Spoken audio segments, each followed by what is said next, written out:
Hello everyone, कैसे हैं आप लोग। पढ़ाई करते रहिए, एग्जाम की डेट आ चुकी है। हम लोग अपना सैंपल पेपर डिस्कस कर रहे थे।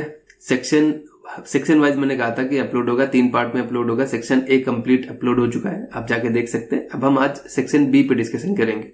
देखिए, सेक्शन वाइज हम आगे बढ़ रहे हैं तो हो सकता है क्वेश्चंस भी अच्छे मिले, लेंदी क्वेश्चंस मिलेंगे। तो हमारा टारगेट यही रहता है कि सेक्शन ए और बी में 16 क्वेश्चन अटेम्प्ट करने आउट ऑफ 20 क्वेश्चन, तो हमें 4 क्वेश्चन छोड़ने भी हैं। यहाँ पे हम पूरे डिस्कस करेंगे, या ज्यादा लेंदी होगा तो हम आपको बता देंगे किस तरीके से अटेम्प्ट करना है। 1 मार्क्स का क्वेश्चन है तो आपको वो वाले क्वेश्चंस अवॉइड करने चाहिए जिनमें ज्यादा टाइम लग रहा है। ठीक है, तो टाइम ना वेस्ट करते हुए अपना सेक्शन स्टार्ट करते हैं।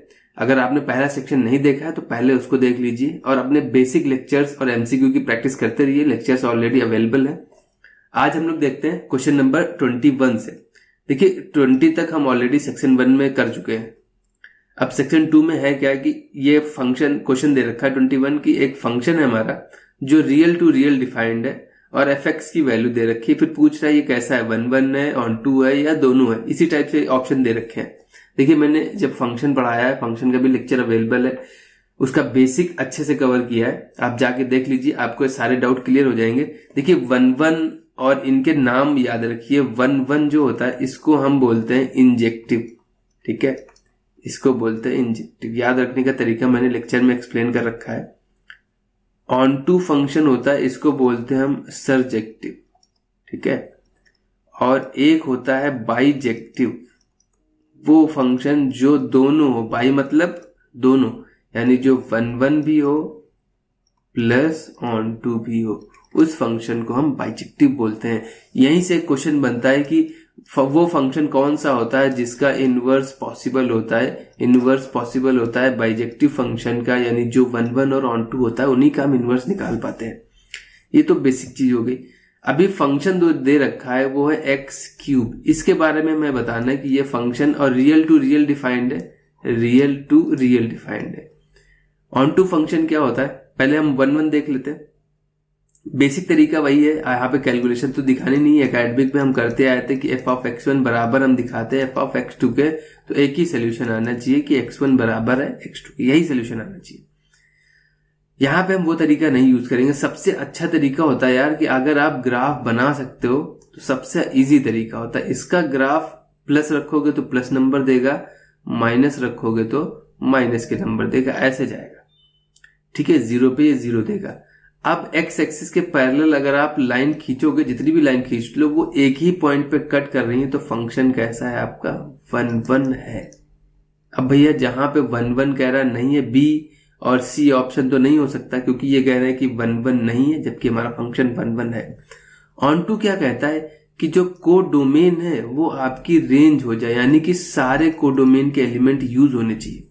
अब हम देख लें क्या रेंज इसकी पूरी रियल नंबर आ रही है, क्योंकि ये कोडोमेन है इसकी, ये डोमेन है, ये कोडोमेन है। इसमें जो एलिमेंट यूज होते थे उसी को हम रेंज बोलते थे।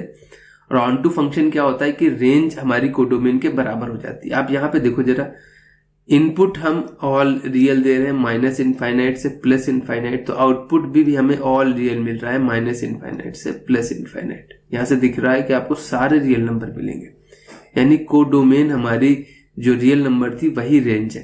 यहां से पता चला फंक्शन हमारा 1 भी है और ऑन टू भी है। डी ऑप्शन इसका सही है। आई होप इतना क्लियर है।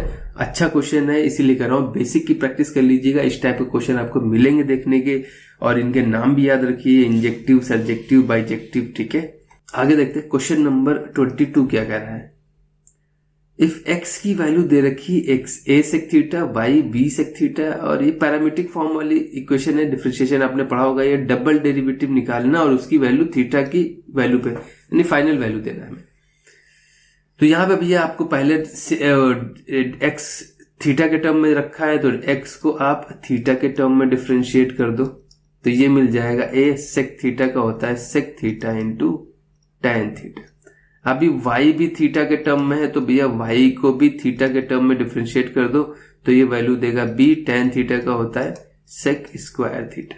हमें dy बाई dx चाहिए, तो ये ऊपर रहेगा, ये नीचे, यानी dy बाई dx आपका, ये dy बाई d थीटा ऊपर आ जाएगा, तो ये sec स्क्वायर थीटा अपॉन में dx बाई d थीटा नीचे आ जाएगा, तो ये a sec theta into tan theta हो जाएगा।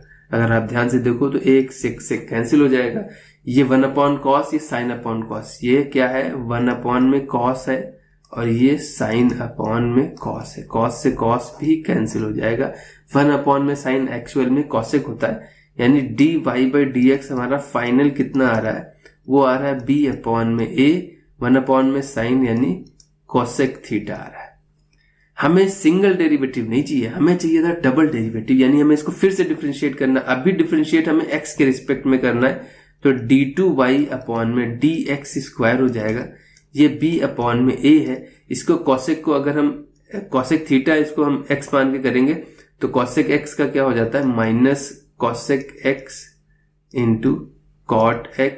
अभी थीटा का करेंगे तो d theta by d x की x के रिस्पेक्ट पे कर रहे हैं। अगर आप ध्यान से देखो तो ये वैल्यू ऑलरेडी हम निकाल चुके हैं, बट उल्टी फॉर्म में है। ये D x by D theta है, यहाँ D theta by d x रखना है, यानी इसका उल्टा फॉर्म रख देना है। तो b अपॉन में a, ये माइनस का, इसको चाहे तो 1 अपॉन में साइन थीटा लिख सकते हैं, इसको 1 अपॉन में टेन थीटा लिख सकते हैं, और इनटू में इसका उल्टा रखोगे तो ये 1 अपॉन में a sec theta into tan theta हो जाएगा। अब अगर आप ध्यान से देखो तो ये सेक थीटा ऊपर जाके कॉस दे देगा, और कॉस और ये मिलके कॉट बना देंगे, यानी अपॉन में 3 टेन थीटा आएंगे। एक टेन थीटा, ये दूसरा टेन थीटा हो जाएगा, ये ऊपर जाएगा तो कॉस हो जाएगा, कॉस अपॉन में साइन कॉट होता है, और अपॉन में ले आएंगे तो टेन थीटा हो जाएगा। बेसिकली 3 टेन थीटा आएंगे, यानी फाइनल वैल्यू आ रही है b अपॉन में a स्क्वायर हो जाएगा। एक a ये है, एक a ये है, और माइनस साइन है, और ये वैल्यू आ रही है कॉट क्यूब थीटा। अब अगर आप यहीं से ऑप्शन अगर एलिमिनेट करना चाहते तो a स्क्वायर देखिए किस में दे रखा है, a पार्ट में दे रखा है, d पार्ट में दे रखा है, यानी b पार्ट और c पार्ट हमारा आंसर नहीं होगा, क्योंकि फाइनल आंसर जो आ रहा है d2y by d x square की जो फाइनल वैल्यू आ रही है वो माइनस b अपॉन में a square into cot cube theta है। अब थीटा की वैल्यू पाई बाई 6 यानी कॉट पाई बाई 6। अब कॉट पाई बाई 6 की वैल्यू कितनी, पाई बाई 6 मतलब 30 डिग्री। कॉट 30 डिग्री की वैल्यू क्या होती है, जो tan 60 की होती है, यानी √3। तो इसका क्यूब कर देंगे तो वैल्यू हो जाएगी माइनस b3√3 अपॉन में a स्क्वायर। अब आप देख लो, ये आंसर नहीं है, ये आंसर है, क्योंकि अपॉन में √3 नहीं, ऊपर √3 आएगा, तो हमारा ए पार्ट आंसर हो जाएगा। सिर्फ कैलकुलेशन है और कुछ नहीं है। अगर आपको लगता है कि ये लेंदी लग रहा है, डबल डेरिवेटिव निकालना पड़ेगा। देखिए सिंगल एक्स के टर्म में फंक्शन दिया होता तो डबल डेरिवेटिव इजी हो जाता, ये स्टेप बढ़ जाता है यहाँ पे, ठीक है, क्योंकि ये थीटा के टर्म में दे रखा था तो हमें इसकी वैल्यू वापस से रखनी पड़ती है। तो अगर लगता है कि ये टाइम कंज्यूमिंग है, वैसे इतना है नहीं भाई, अब सेक्शन वाइज बढ़ रहा है तो थोड़े से क्वेश्चन का लेवल भी बढ़ेगा भाई। तो ये चीज आप मान के चलो कि बी में थोड़े से टफ है तो सी में उससे ज्यादा मिलने की उम्मीद रखिए आप। उसमें आपको बहुत ध्यान से देना है, सिर्फ 4 ही क्वेश्चन छोड़ने, 16 क्वेश्चन अटेम्प्ट भी करने। तो ऐसा नहीं कि हम सबको छोड़ते चलेंगे, तो ये इजी क्वेश्चन है, आप अटेम्प्ट कर सकते। आगे देखते हैं क्वेश्चन नंबर 23 क्या कह रहा है। वही लीनियर प्रोग्रामिंग का क्वेश्चन है। Feasible region of LPP subject objective function जो है इसको मिनिमाइज करना है। क्वेश्चन नंबर 19 की तरह जैसे सेक्शन ए में हमने किया था, एग्जैक्ट सेम क्वेश्चन है। मैक्सिमम मिनिमा के लिए हम टेबल बनाते हैं, एक साइड लिखते हैं पॉइंट और दूसरी साइड लिखते हैं हमारा ऑब्जेक्टिव फंक्शन जो दे रखा है 2x माइनस 3y। इस ऑब्जेक्टिव फंक्शन की हम हर पॉइंट्स पे वैल्यू निकालते हैं। तो ए पॉइंट, मान लिया ये a है, ये b है, ये c है, ये d है और ये e है। a पे कितनी वैल्यू है 5,0। आप यहाँ 5 रखोगे 10 मिलेगा, y तो 0 हो जाएगा। b है 6,5, 6 रखोगे 12 हो जाएगा, -15 यानी माइनस का 3 वैल्यू आएगी। c पॉइंट है आपका 6,8 यानी 12 माइनस 24 माइनस का 12 वैल्यू बचेगी।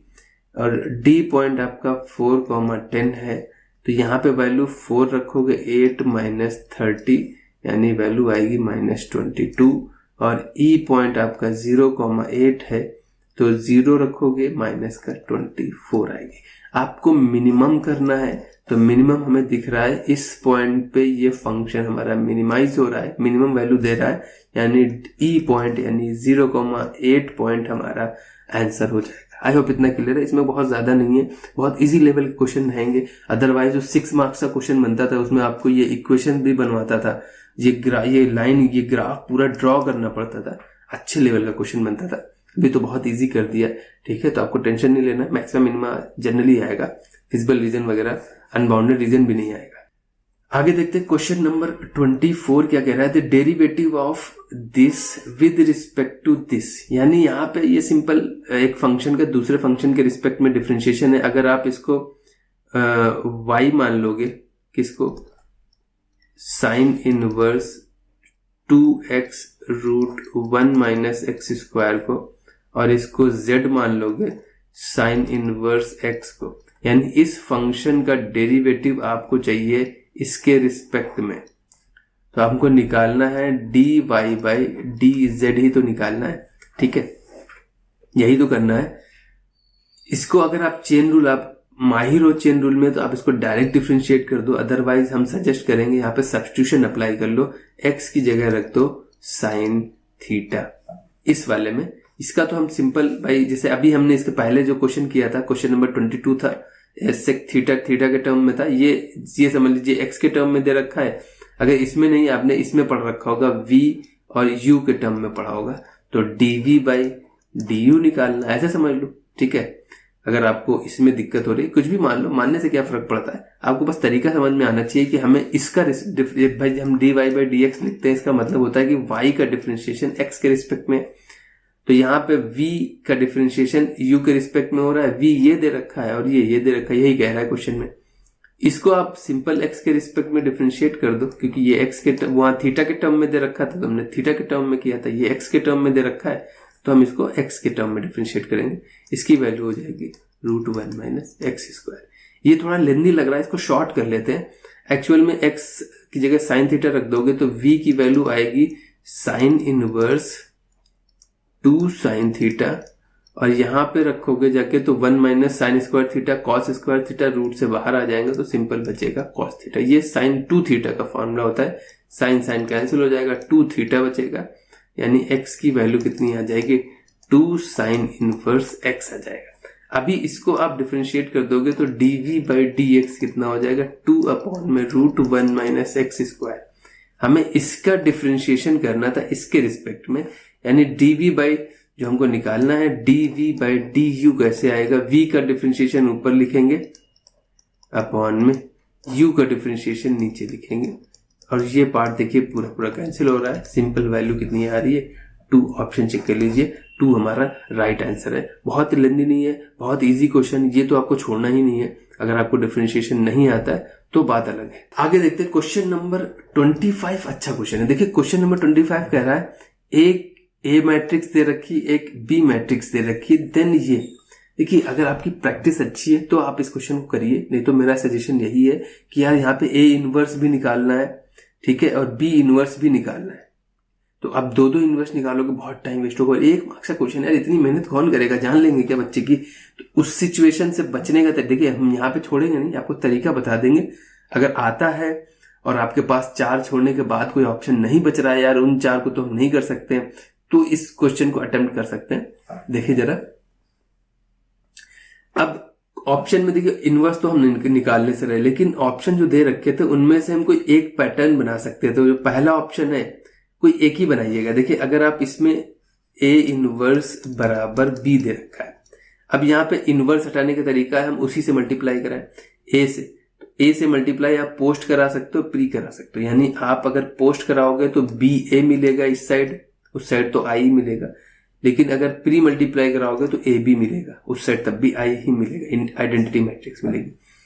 कहने का मतलब ये है कि आप इस तरीके से मल्टीप्लाई कराना इस वाले ऑप्शन में, बी वाले में, सी वाले में, डी वाले में, कि एक ही टाइप का फैक्टर बने, ठीक है, चाहे ए से मल्टीप्लाई कराना पड़े चाहे बी से।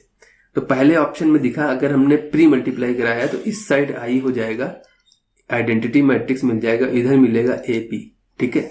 इस वाले में बोथ साइड हमने ए से मल्टीप्लाई करा दिया, सेम इस साइड हमने भी प्री ही मल्टीप्लाई कराएंगे ताकि ए बी ही मिले। अगर आपको बी ए चाहिए तो पोस्ट मल्टीप्लाई कराइएगा। बी ऑप्शन में हमने क्या कर दिया, यहां पे हो गया हमारा आई की वैल्यू हो गई 6 टाइम्स ए बी, ठीक है। सेकेंड ऑप्शन अगर हम देखें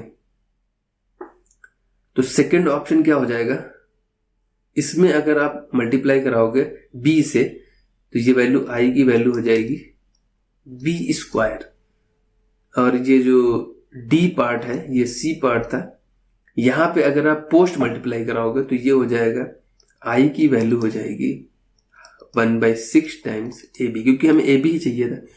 अब अगर प्री करा देते तो ba मिल जाएगा, फिर हमें एक ही फैक्टर निकालना पड़े, इस तरीके से। तो ये तरीका आप अप्लाई कर सकते हो। अदरवाइज इस क्वेश्चन को आप स्किप कर देना, एक मार्क में बहुत मेहनत पड़ जाएगी ए इनवर्स निकालने में, क्योंकि मान लिया आपने ए इनवर्स निकाला और इन दोनों ऑप्शन में नहीं मैच हुआ, फिर आपको बी इनवर्स निकालना पड़ेगा, तो टाइम बहुत कंज्यूम होगा। लेकिन हाँ, अगर ये पैटर्न आप फॉलो कर लोगे तो कोई एक तो मिल ही जाएगा। आपको बस अब ए बी निकालना है। ए बी कैसे निकलेगा, सिंपल इन दोनों का मल्टीप्लाई करा दीजिएगा, ठीक है। मल्टीप्लीकेशन बहुत ईजी होता है, ये आप कर सकते हो, ये हम नहीं कर रहे। ए बी निकालने के बाद आपको एक मैट्रिक्स मिलेगी, वो देखना है कि आई के इक्वल है, ये आप 6 यहां भेज दीजिए, 1/6 टाइम्स आई है, ठीक है, या 6 टाइम्स आई है, या सिंपल आई के इक्वल है। अगर इन तीनों ऑप्शन में से कोई एक मिल जाता है तो बहुत अच्छी बात है, नहीं मिल रहा है तो ये पक्का यही सही हो जाएगा, ठीक है, क्योंकि 3 में तो ए बी दे रखा है। इसको क्या लिख सकते थे, ये ऑप्शन हो जाएगा आपका 1/6 आई की वैल्यू ए बी के इक्वल है, ये क्या है 6 आई की वैल्यू ए बी के इक्वल है। अल्टीमेटली हमें ए बी ही तो चेक करनी है, तो ए बी आप निकाल सकते हो, बहुत इजी है, सिंपल मल्टीप्लीकेशन है। ये टोटल हम आपको छोड़ रहे हैं, आप मल्टीप्लाई करा के आंसर आप मैच करा लीजिएगा अपना, और कमेंट में कमेंट कर दीजिएगा कि 25th का आंसर क्या आएगा, ठीक है। अब हम लोग आगे मूव करते हैं, आगे देखते हैं 26 नंबर क्वेश्चन क्या कह रहा है। The real function this is strictly increasing decreasing. देखिए इंक्रीजिंग डिक्रीजिंग के लिए हमें डेरिवेटिव निकालना पड़ता है, तो एफ डैश एक्स निकालना पड़ेगा।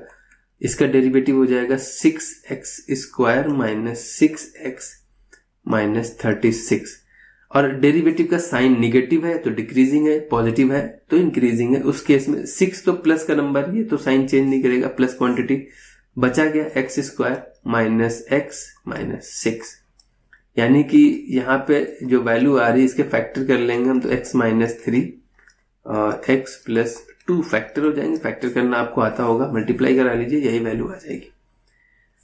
कहने का मतलब क्या है कि यहां से जो क्रिटिकल पॉइंट आ रहे हैं वो आपका एक आ रहा है 3 और एक आ रहा है -2।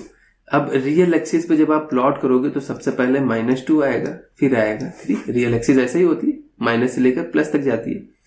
इस साइड प्लस आएगा कि माइनस आएगा, भाई डेरिवेटिव अगर आपका एफ डैश एक्स पॉजिटिव है तो भाई इंक्रीजिंग है, और एफ डैश एक्स उल्टा निगेटिव है तो फंक्शन डिक्रीजिंग हो जाता है। उसके लिए हमें साइन चेक करना है कि इस रीजन में ये तो डेरिवेटिव ही है ना, डेरिवेटिव का फैक्टर है। तो यहाँ पे हम चेक कैसे करते हैं, इसके बाद का कोई भी नंबर उठा लीजिए, 4 मिलेगा, 5 मिलेगा, 6 मिलेगा, कोई भी नंबर उठा के यहाँ पे रख दो। अगर हम 4 रखते हैं तो ये भी प्लस है, ये भी प्लस है, ओवरऑल प्लस देगा। आप 5 रखोगे तब भी प्लस मिलेगा, यानी यहाँ प्लस मिलेगा। प्लस मिला है तो पक्का यहाँ पे माइनस मिलेगा, यहाँ माइनस मिला है तो पक्का यहाँ पे प्लस मिलता है, जनरली यही होता है। फिर भी आप चेक करना चाहते हो तो इनके बीच में आपको -1 भी मिलेगा, 0 भी मिलेगा, 1 भी मिलेगा, 2 भी मिलेगा। तो कोई हमें सबसे इजी 0 पड़ा है, 0 रखोगे तो ये माइनस हो जाएगा, ये प्लस, ओवरऑल माइनस ही मिलेगा मल्टीप्लाई होकर, तो यहाँ माइनस है। इधर का -3 -4 कोई नंबर उठा लो तो आपको यहाँ पे प्लस ही मिलेगा। प्लस है तो फंक्शन कैसा होगा, इंक्रीजिंग। माइनस है तो फंक्शन कैसा होगा, डिक्रीजिंग। प्लस है तो फंक्शन कैसा होगा, इंक्रीजिंग। तो यहां से क्लियर पता चल गया है कि भैया -इनफाइनाइट से -2 आइए या 3 से इनफाइनाइट जाइए, फंक्शन हमारा इंक्रीजिंग है। वहीं पे अगर आप -2 से 3 की बात करते हैं तो फंक्शन स्ट्रिक्टली डिक्रीजिंग है। तो आप देख लो जरा, स्ट्रिक्टली डिक्रीजिंग बी ऑप्शन एक ही दिख रहा है और एक ही ऑप्शन सही होगा, बाकी चेक करने की जरूरत नहीं है। आपकी मन आपकी तसल्ली के लिए भाई आप चेक कर सकते हो। आगे देखते हैं क्वेश्चन नंबर 27 क्या कह रहा है। सिंपलेस्ट फॉर्म लिखनी है इस चीज की, कंडीशन एक्स की दे रखी है। अब ये कंडीशन क्यों दी होती है, अगर आपने इनवर्स ट्रिग्नोमेट्री पढ़ी है तो वहां से आपको क्लियर पता चल जाएगा, नहीं पढ़ी तो आप जाके पढ़िए, लेक्चर अवेलेबल है।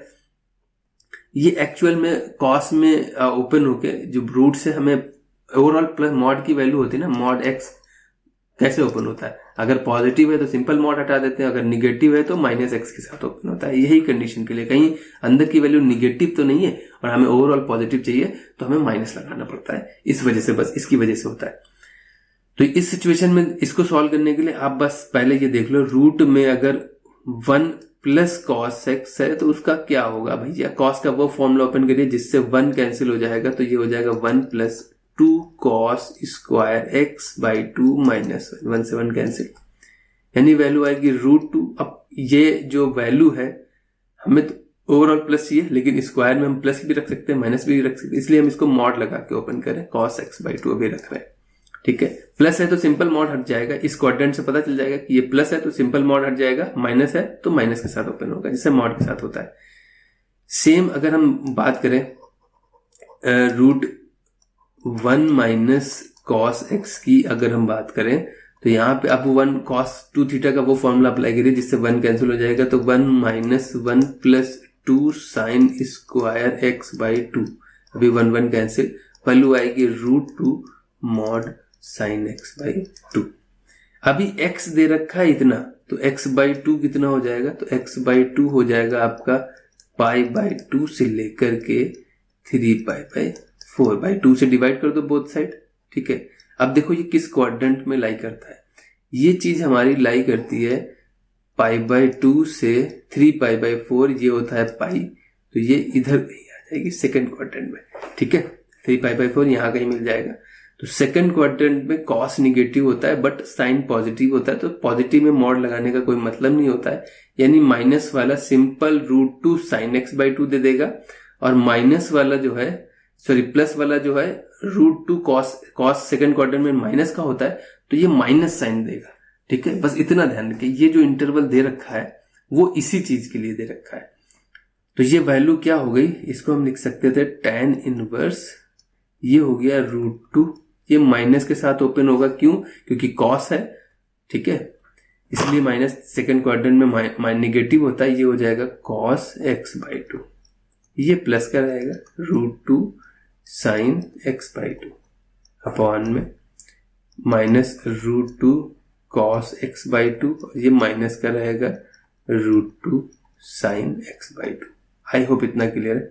√2 कैंसिल हो जाएगा और माइनस कॉस एक्स से डिवाइड कर दो, ये माइनस भी हटा देंगे हम, तो वैल्यू हो जाएगी tan इनवर्स, यहाँ बचेगा 1 प्लस ये हो जाएगा tan x बाई 2 अपॉन में 1, माइनस कॉस एक्स से डिवाइड किया तो ये माइनस हो जाएगा, ये प्लस हो गया, ये माइनस माइनस प्लस हो जाएगा, ये minus minus plus tan x by 2। अब हम इसको tan पाई बाई 4 लिख सकते हैं, तो यहाँ पे भी एक इंटू में 1 लिख सकते हैं, तो ये हमारा फॉर्मूला बन जाएगा tan इनवर्स, किसका फॉर्मूला बनेगा, tan pi by 4 minus x by 2 का। आई होप इतना क्लियर है। देखिए tan a माइनस बी का फॉर्मूला ओपन करोगे तो tan a आएगा और tan पाई बाई 4 की वैल्यू 1 होती है, माइनस tan b आएगा अपॉन 1 प्लस tan a 1 हो गया इंटू tan b, तो ये वही फॉर्मूला, अभी tan से tan कैंसिल हो जाएगा, वैल्यू कितनी बचेगी, pi by 4 minus x by 2। A part आपका राइट आंसर है। ये भी अच्छा क्वेश्चन है, इस टाइप के क्वेश्चन पूछे जाते हैं।